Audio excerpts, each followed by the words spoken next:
Do you know that most traders struggle with execution?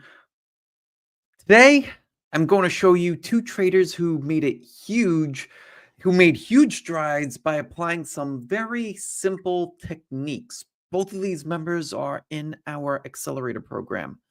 Miguel was able to double his trades overnight with a volume trick that we showed him as we show all people that start our accelerator.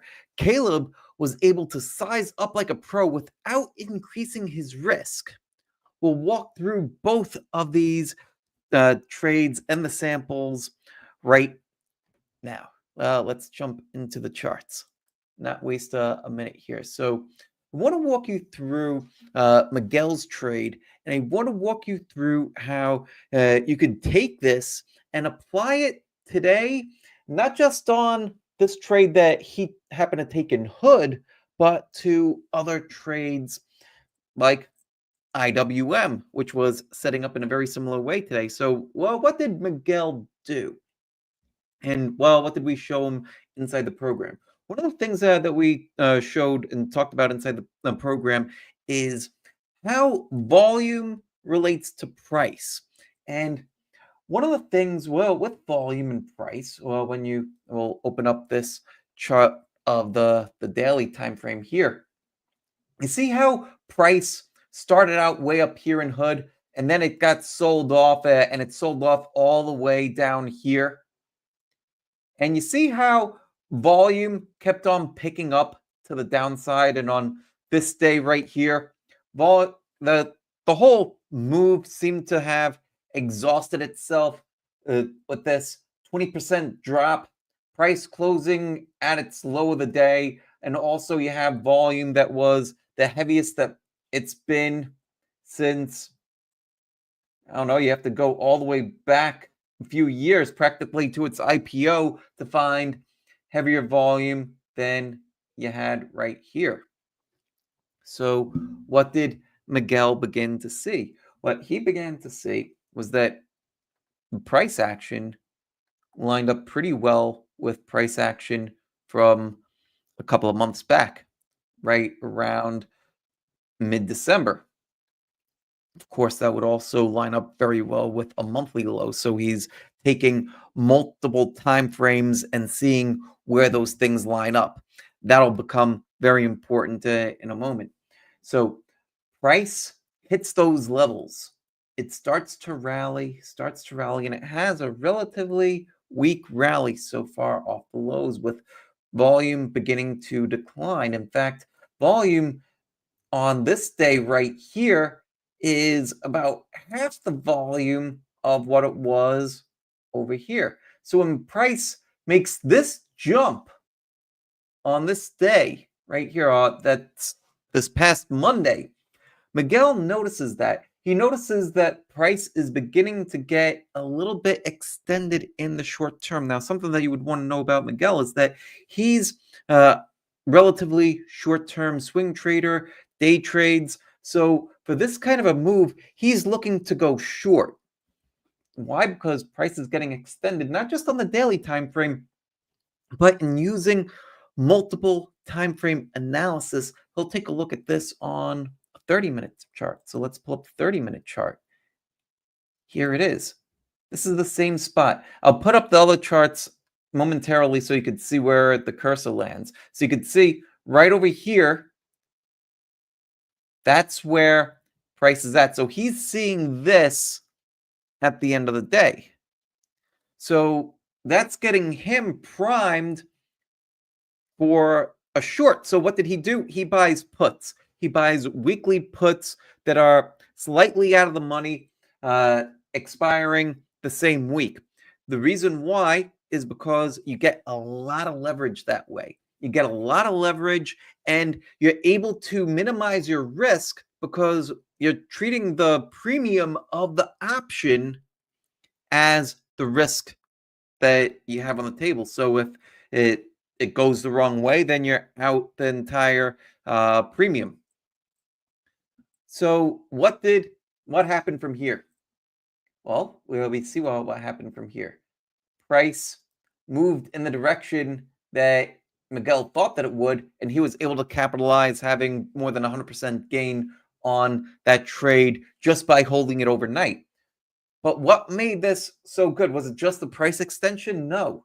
It was in being able to read that, wow, price on this rally, it's not just rallying up, but volume was anemic, right? Like this was not a robust rally. So because of that, he was able to see, you know what, price is getting a little too extended. There's not a whole lot of true buying in here, at least not by the institutions. Great time to go short. And because price had dropped the next day, dropped almost 6% right at the open, he was able to capitalize on those gains and make some very quick profits. Now, I want to show you another example that would have worked out coming into today.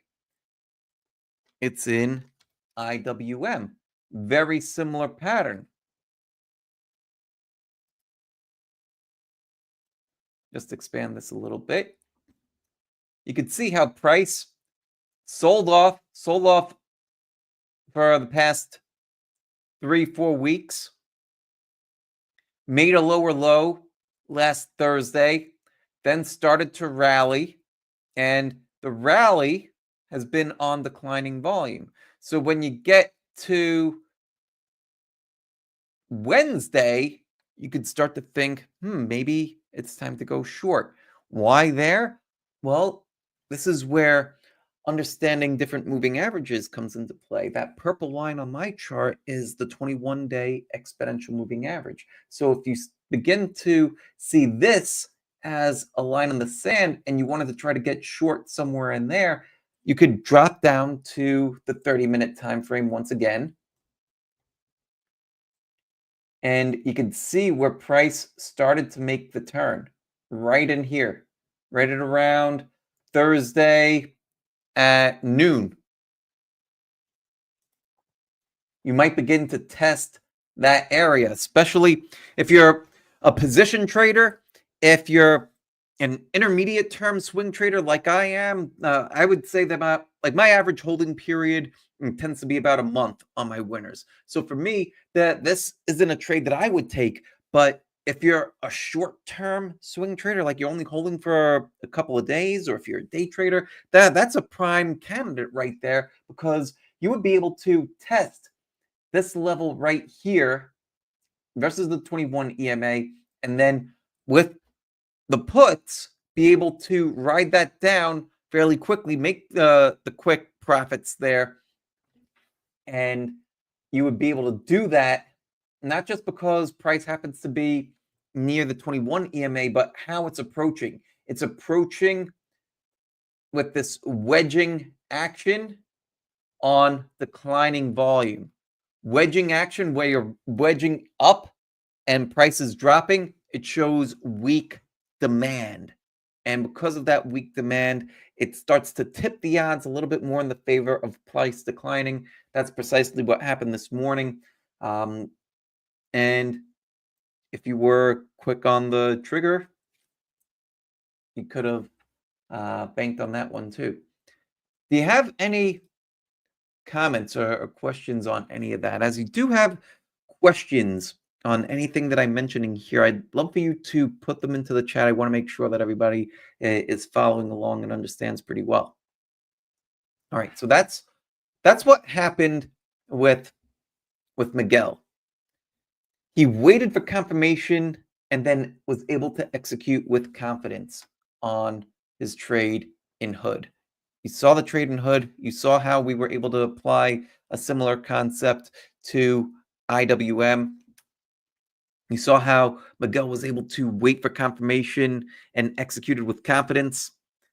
I think that the key takeaway here is that it's not just about spotting setups. It's about knowing when to pull the trigger. And if you take both price and volume and you're able to read those well, then it puts you in a position to be able to make some pretty quick profits. Now, I want to walk you through how another trader, Caleb, was able to scale up in his trade without increasing his risk. Now, you might be saying, well, how on earth do you do that? Well, I can't wait to show you. This is the trade that he did it in. He did it in this trade here, ALHC. And so what Caleb was able to do, we had spoken about this one in our trading accelerator that Caleb's a part of. We also spoke about it in our research program as well. If you are interested in that program, in the accelerator, you can scan the QR code and find out more information about the accelerator.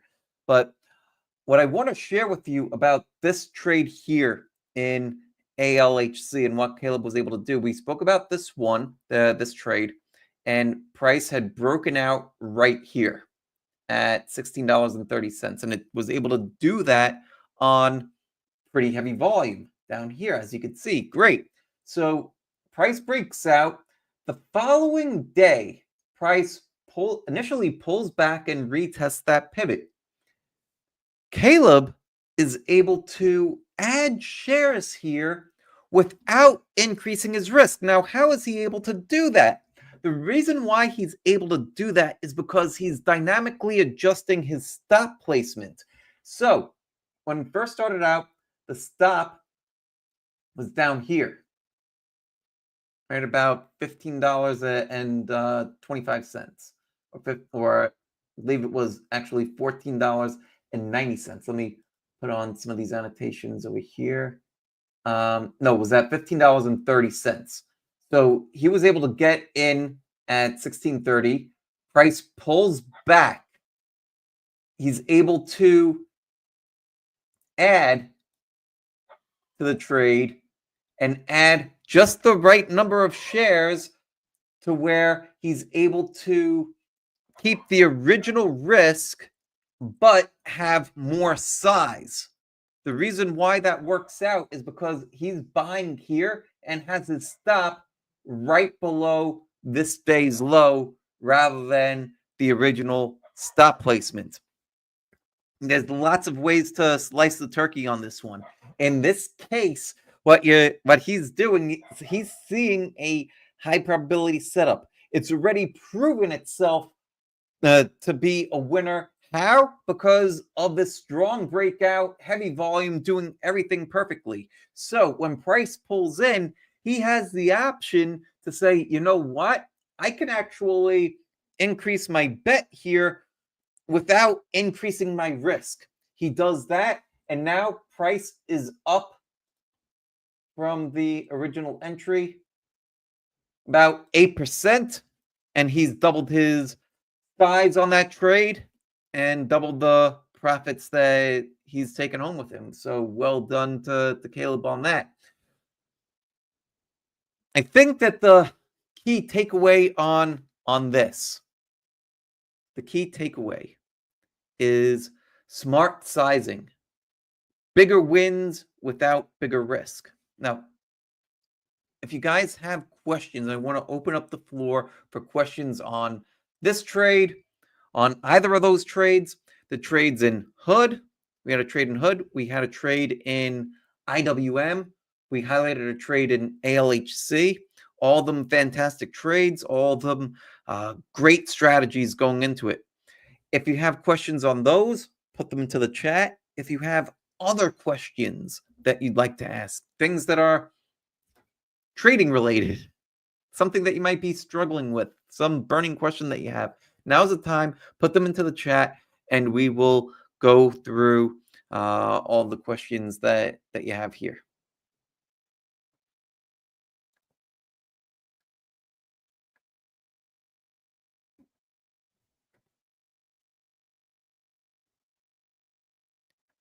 While you guys are waiting to do that, let me just throw this banner up on the screen, making sure that you guys like and subscribe to the channel. That way you make sure that you get these recordings, you get these alerts.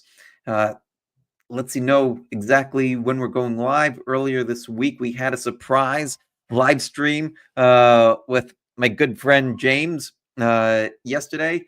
That was a fantastic live stream spoke all about execution, not just placing trades, but also planning them out, how you can execute better.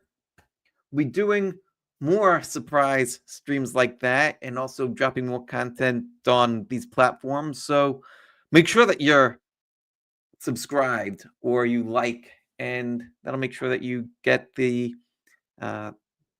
shows.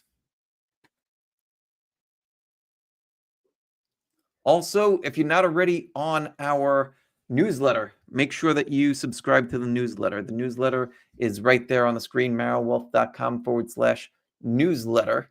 And you could also get the newsletter over on our website. I have the website listed right there, marawealth.com, or you could just scan the QR code and that'll pull it right up too. But if you guys don't have any other questions, then we will call it a day a little bit early.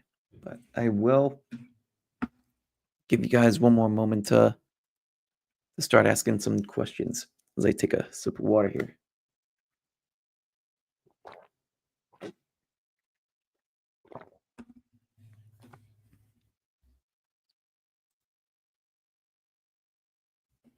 Alrighty, if you think of questions later on, you know where to find me. I'm on every platform: X, StockTwits, Facebook, LinkedIn, YouTube, all these different places. So just drop comments into the chat, reach out to me through DM. I'm a pretty easy guy to find, and I'm happy to help. Until next time, take care, much love, and as always, God bless. Hey, thanks so much for sticking around to the end. If you're new here, hit the subscribe button down below and become a part of the MARA Wealth community. And make sure that you check out some of the other videos on the channel. They're exactly what you need to see. And leave a comment down below. I read all of them. Leave a comment.